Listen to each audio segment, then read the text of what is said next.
Eeny, meeny, miny, mo, catch a Medicare for the Lazy Man podcast. It's a hunka burnin' Medicare podcast. As an ATO pledge, he was lower than whale poop at the bottom of the Marianas Trench. It's Medicare expert Doug Jones.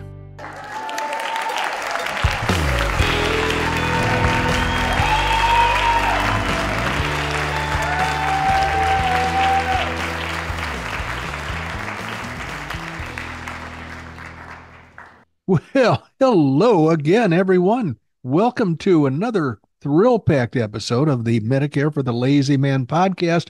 This is the podcast that's supposed to imbue you with a lot of Medicare confidence and security.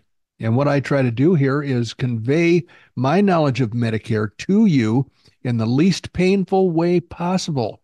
The way I've selected to do that is to insist that you go to a bookstore, either, let's say, barnesandnoble.com or amazon.com, and consider purchasing my book, Medicare for the Lazy Man 2024.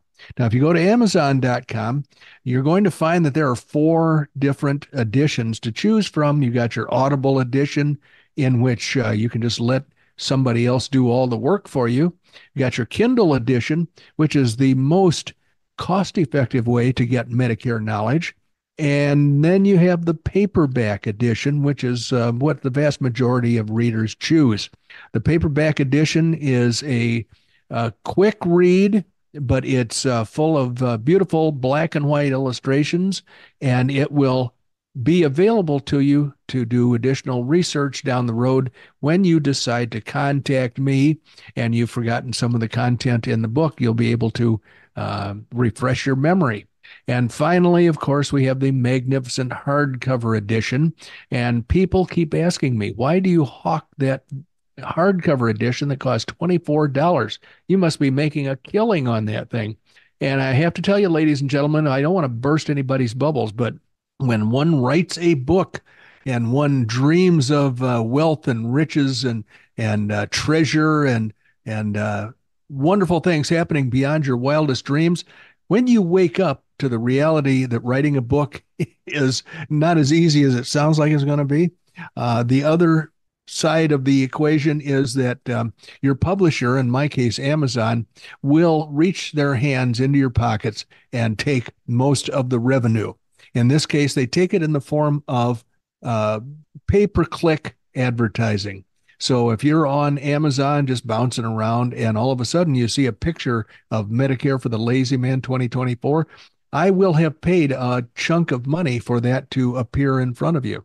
So that is the problem. So when I suggest that you buy the hardcover book for $24, I don't make any more on the hardcover book than I do on the Audible book or the Kindle version, which is a pittance, but it is still refreshing to have people purchase those books, whichever edition they purchase. And it's really rewarding when they read my contact information and they contact me and they say, I'm ready to buy Medicare coverages. Will you help me out? And that's what I do the rest of the day. I spend some days twiddling around with the book, and the rest of the time I spend helping people who are approaching Medicare. So that's what I do. And I also occasionally get some family news that I like to announce to people, and that is that little Nora McMillan, daughter of my Canadian nephew, Drew McMillan, has a little brother now. I forgot to mention that the last time we talked, but his name is Max, which ironically happens to be the first name of my oldest grandson. His name is also Max. And so we're going to call the new one Mini Max. At least that was my suggestion. We'll see how his mother accepts that suggestion.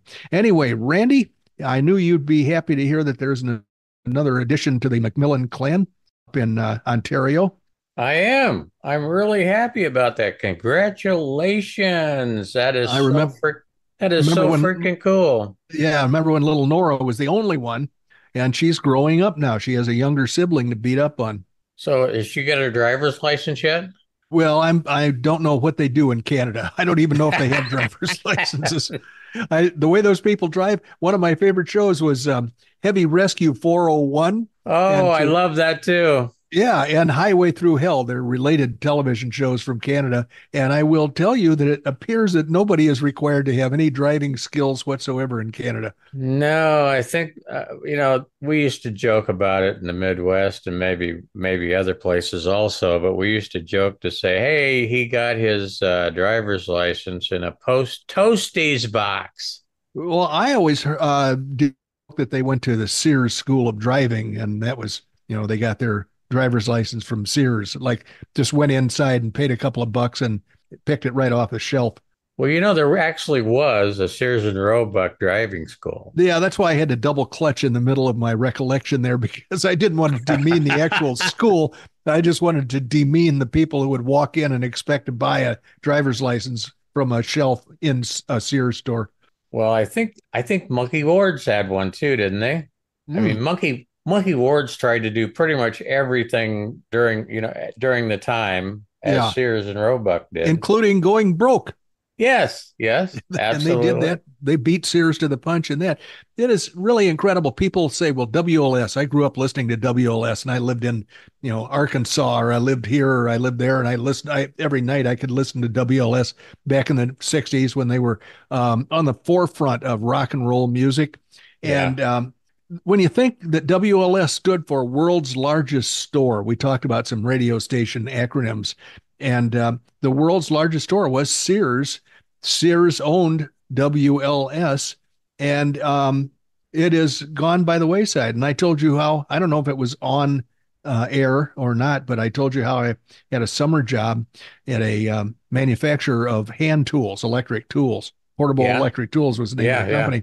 And Sears tried to force them into selling at a discount, deep discount from what the company was worth, because they signed a contract. We'll buy, $1 million worth of tools from you every day, but don't worry, we won't ask you to make more tools than you can physically manufacture.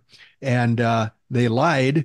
They demanded that the tools be delivered to them on time, or else they would exercise a clause buried in their contract that says we get to buy you for a stock price of pennies on the dollar of the actual value of the company.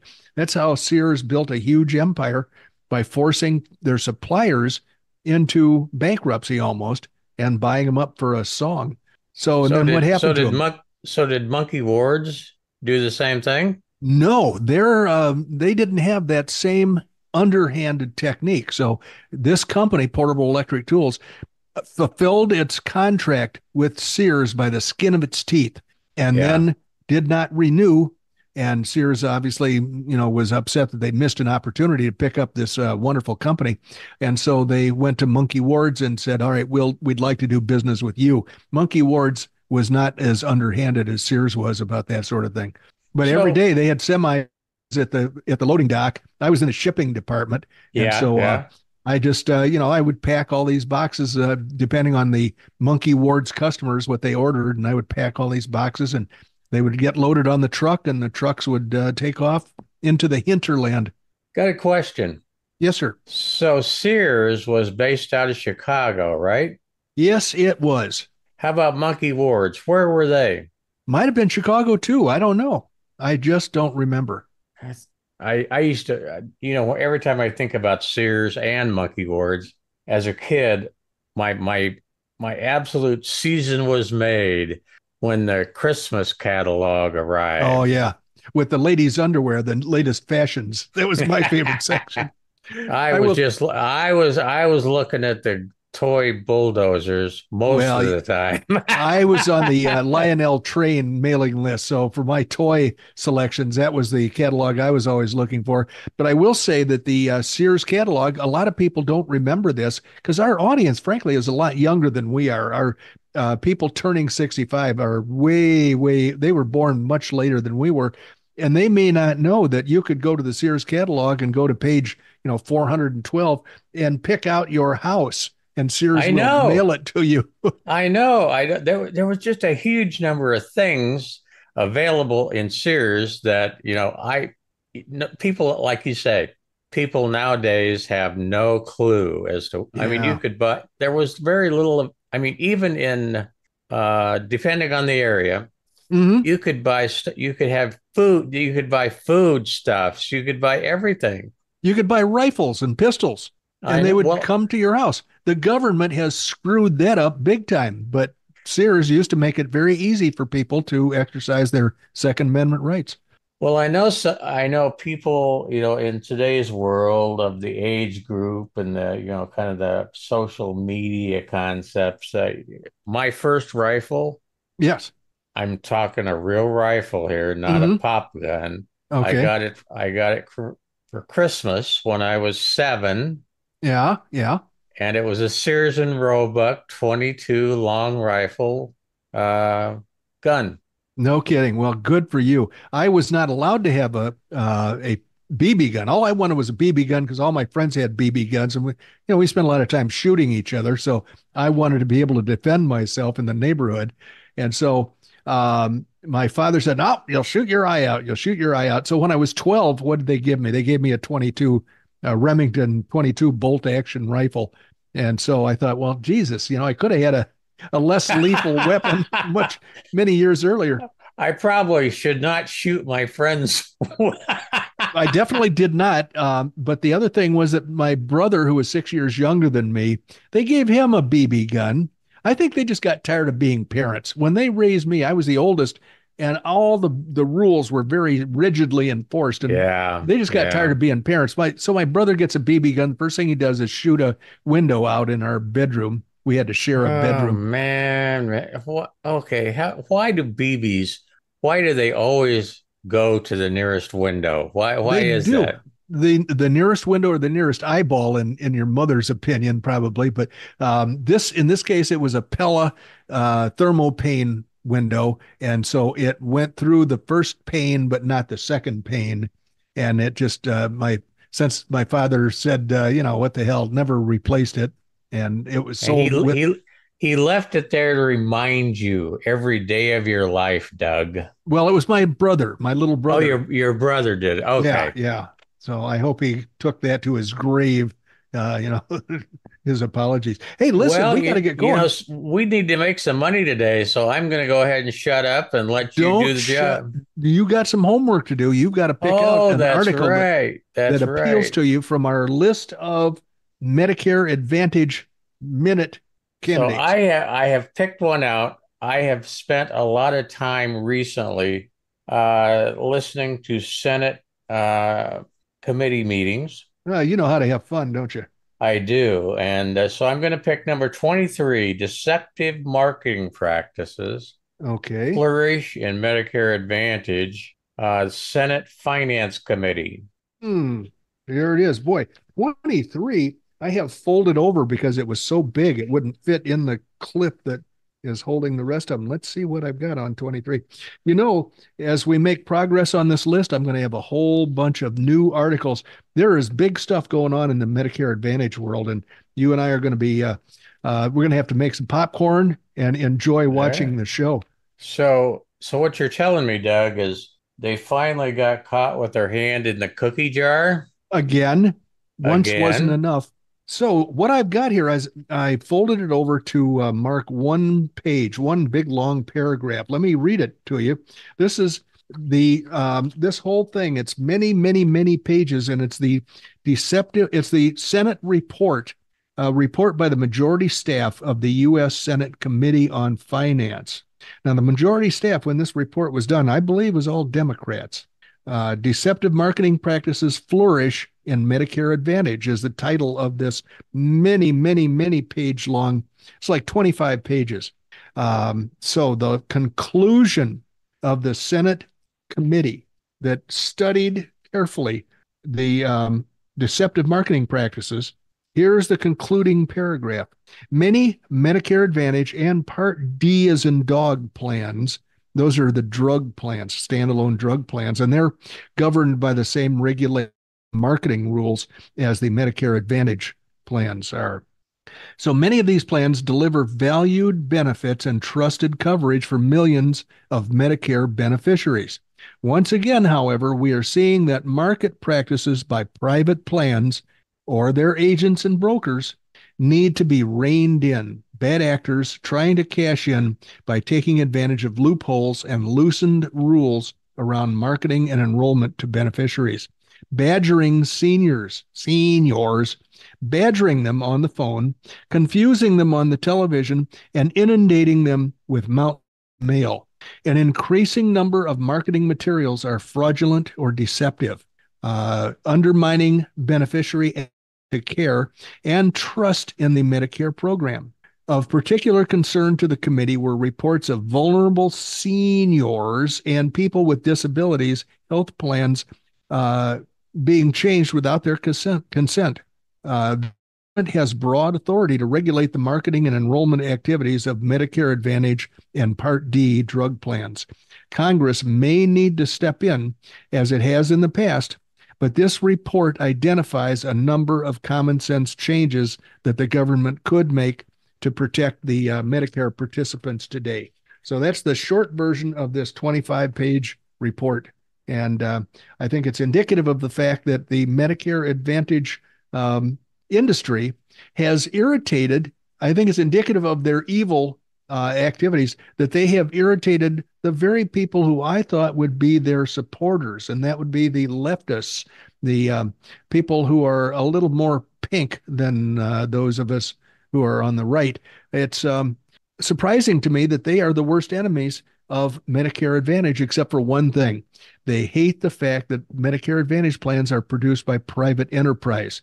They don't like private enterprise. They want the government to do everything. So they're really hoping by hindering and by eventually damaging and maybe wounding the Medicare Advantage marketplace, they can cause the government to step in and have more of a Canadian plan be the result, a single payer plan. That's their ultimate goal, which I don't support, and I know Randy doesn't support. So that's up to Randy to comment. Did that meet your expectations, sir? Yes, it did. I love hearing Medicare Advantage information, especially when it's identifying, Yeah, truthfully, identifying what kind of a scam the thing's been from the very yeah, beginning. absolutely. It was created to serve one purpose, and it's been mutated by evildoers to basically line their pockets. So I'm sorry to hear that, but I have to bring the news to our listeners. And if somebody doesn't, if I don't, who will? And if somebody doesn't, they're not going to be warned, and they won't know to stay away from that trap because it is a trap. The other thing is that I have a whole new list of articles that I'll be adding to that. I'll be reworking that list as time goes by with newer additions because there are lots of things going on that we'll be interested in podcasting about. So, in the meantime, there are a few other things on today's checklist. One of which is correspondence with some clients.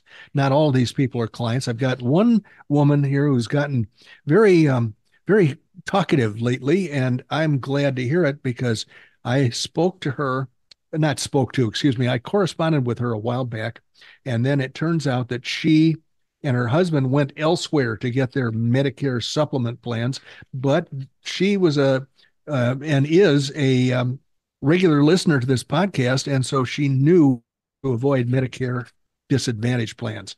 But her name is Catherine. She lives somewhere in Illinois, and she doesn't have any cicadas. And that was all I knew about her until we did our little episode about the end of life documents and the selection of what do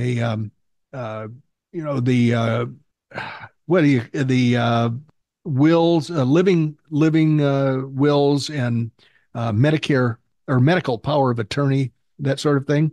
I had a whole episode on that. And then she wrote in, she said, I'm a legal secretary in Illinois. Now, how did I know that I had spoken to her a year before or corresponded with her? Well, because I keep all of my correspondence, and that may be why my computer is bursting at the seams right now.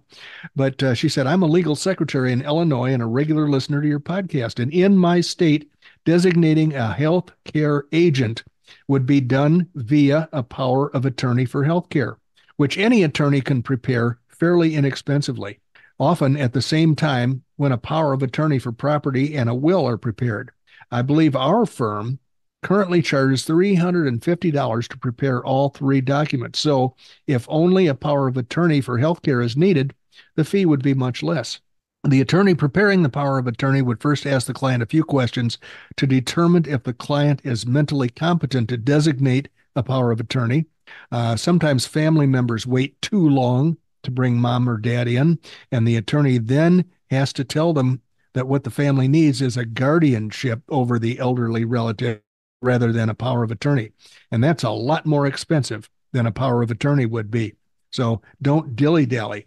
The rest of the form you described in episode 666 sounds a bit like a living will form, which in my area is often provided by hospitals and doctors' offices.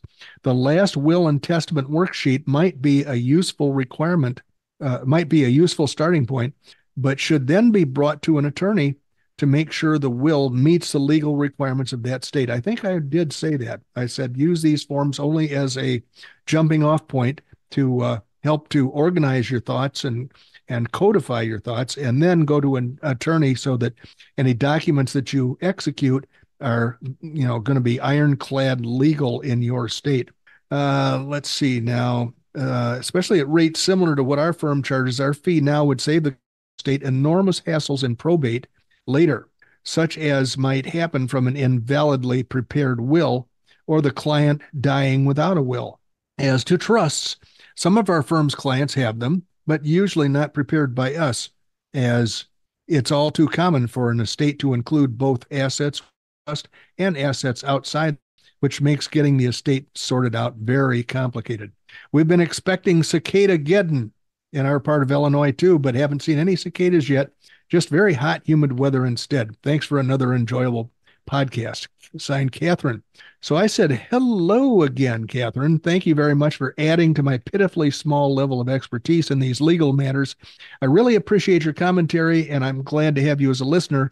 I hope you were able to obtain that household discount from Mutual of Omaha that we discussed, because I believe that's the company she and her husband went with. In fact, her original correspondence from a couple of years ago was in reference to that, and I could go through that.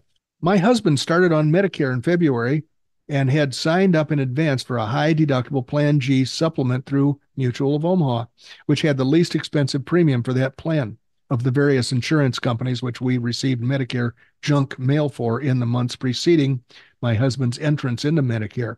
I subsequently also signed up for a high deductible Plan G policy through Mutual of Omaha a few months before I became eligible for Medicare in January.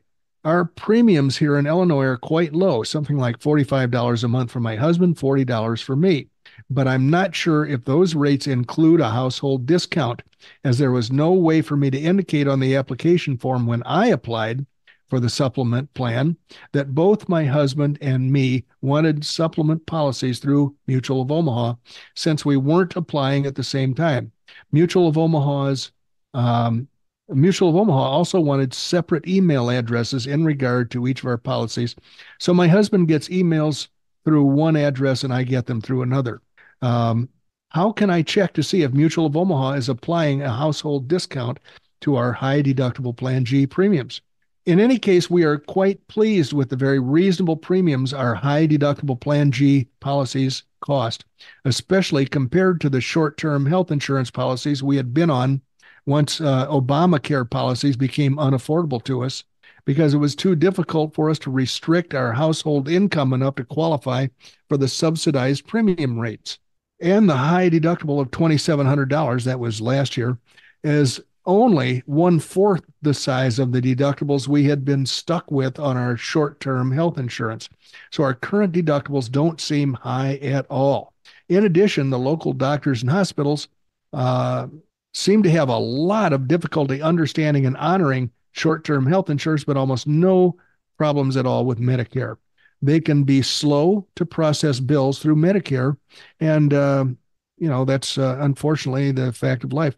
We've been purchasing the Kindle edition of your book, why you cheapos, for a few years now, starting with the 2022 edition, just before my husband went on Medicare, and have found the advice to be very helpful, even though we have been a do-it-yourself on following that advice rather than following up with you. I also have been listening to your podcast regularly for over a year now, first via Amazon Music and subsequently via email notifications. Thank you so much for all your practical, easy to digest advice. Sincerely, Catherine. Well, what she probably did was she called Mutual of Omaha, got out the phone book, turned to the yellow pages in the back and called Mutual of Omaha, wound up talking to a licensed agent that happens to be on their payroll, or she was shuttled off to an agent that they have a sweetheart deal with. So my response to that fairly lengthy correspondence was, thank you very much for writing as well as purchasing my book and listening to the podcast. If I were to make one mildly critical comment, it would be tisk, tisk, tisk. If you had allowed me to assist you and your husband, then there would have been no question about the 12% household discount available in Illinois. The sole criterion is living with a spouse. That spouse does not even have to purchase a Medicare supplement from Mutual of Omaha in order for the spouse who does buy the Mutual of Omaha plan to earn the discount. Here's the good news. If you call Mutual of Omaha customer service at so-and-so telephone number, they will be able to tell you whether or not the discount was applied to either policy. If it was not, they will be able to provide that discount for each of you. Be sure to have your policy numbers handy when you call. If you discover that the discount has not been applied, I will utter the same admonition, the tisk, tisk, tisk, for the agent who had the privilege of representing you both. That person earned additional commissions due to that oversight. Someday, the premium increases will cause you to think about changing Medicare supplement companies.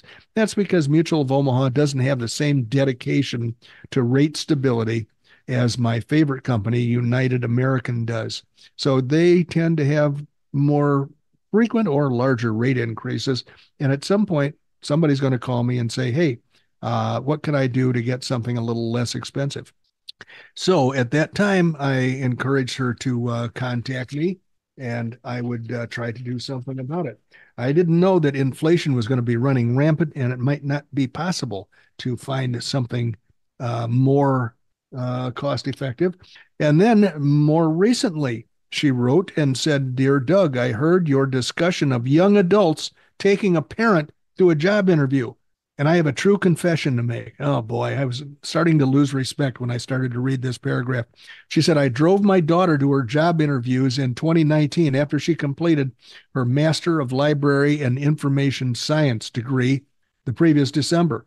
This was only sharing the driving, though, because the library she was interviewing at were all a long drive away, somewhere between 2 and 4 hours each way. And we wanted to make sure that she returned safely. I did not accompany her to the interviews themselves, however. I sat in the car in the parking lot and crocheted or read a book. We were all very thankful when she was finally hired by a library in November of 2019, just a few months before the COVID virus panic, locked everything down. She has kept that job too and is in line to become the head of her department when the present department head moves on elsewhere.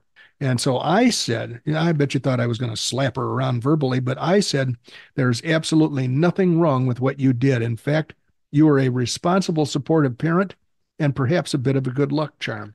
So anyway, Catherine is fun to correspond with. And then I have one more piece of correspondence, and this is a woman who wrote to me and said, I'm ready to enroll in Medicare because I lost my job. She said, I'm turning 65 and my job was taken away from me. So it's time to move. So she said, I listened to your book on Audible and I gave it and you an excellent review. Well, that's my favorite reader. Well, I'll tell you right now, that is the best news I can get from somebody who's read the book. Oh boy, I went through a whole nother episode without even stopping for a commercial break. I wonder where they're going to stick it. Right in the middle of one of my very important sentences, I'm sure. Anyway, let me finish with this correspondence. This is from Karen, and Karen had some questions after telling me that she and Suze Orman, between my book and Suze Orman's 27-minute podcast on why one should not go the Medicare Advantage route, She said, I'm kicking butt with my knowledge of Medicare, and I'm ready to be part of a lecture circuit, except for a couple of lingering questions to which I would appreciate a response if you have a moment. So her questions were regarding the supplemental plan application process. Do I actually need to speak to a licensed insurance person on the telephone? And as a licensed insurance person, I responded to her, no, you don't. I have hundreds and hundreds of clients, and very, very few of them have ever heard my voice unless they listen to the podcast. Question number 2, what is the monthly rate of a supplemental plan based on? Well, my response to that was that the monthly rate is based on many, many things, some of which make sense, like the loss ratio, the experience, the claim experience of the company with that product line. And in other cases, it's based on very esoteric measurements, such as we've got a manager in Omaha who's not making enough money. Why don't we lower the rates in his or delay a rate increase in his area so that he can sell more product? Or we've got a jerk in Jackson, Mississippi.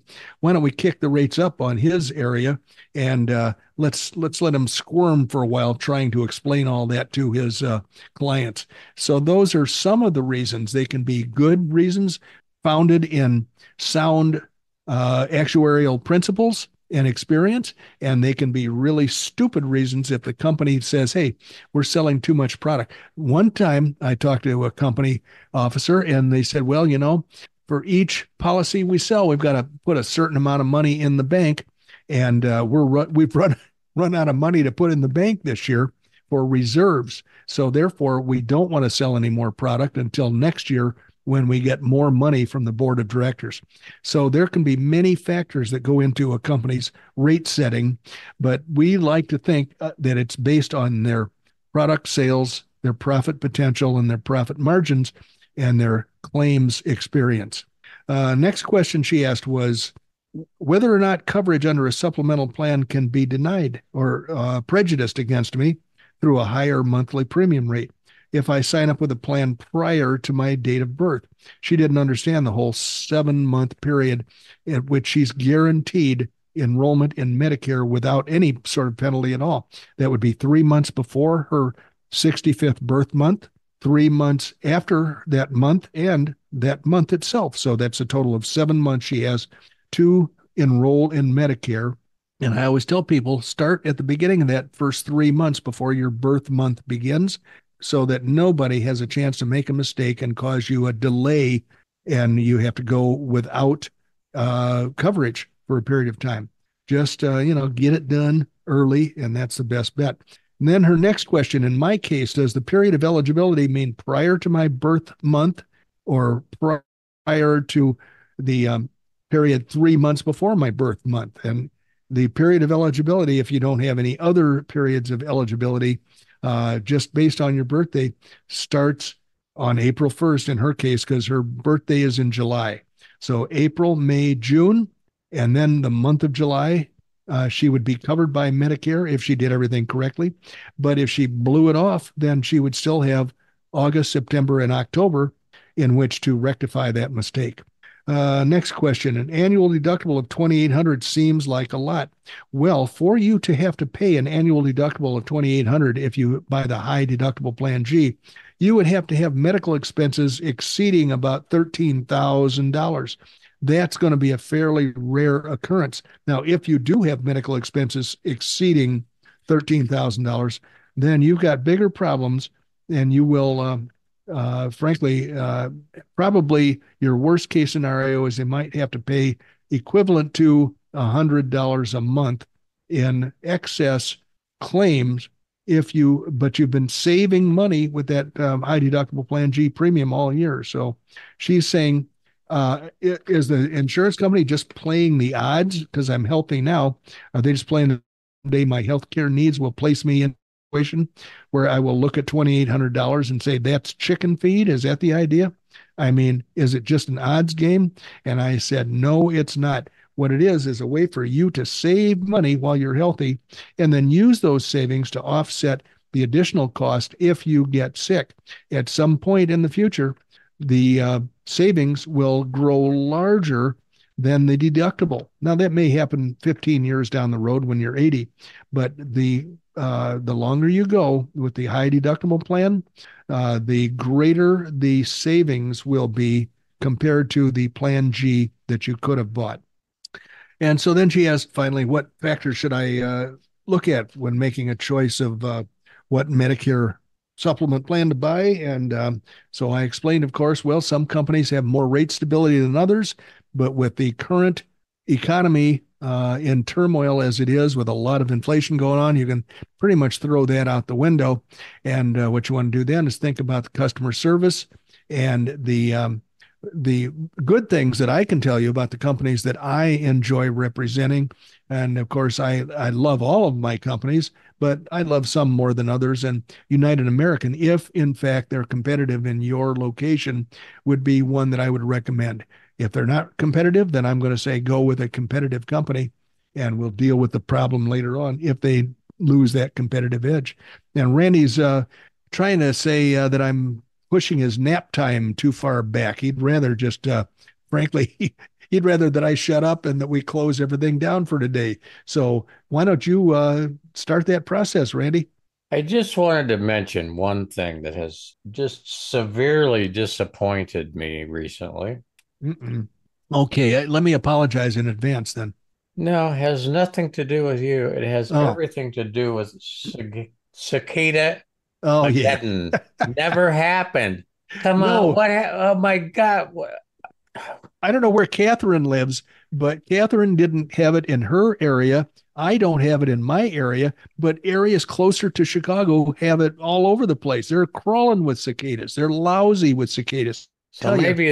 maybe that's supposed to tell us something about Chicago itself. And what might that statement be? I don't know. I Okay. think the thing I could think of would be that, you know, cicadas like to be closer to where the action is. Sure, because they're hipsters. I know hipsters.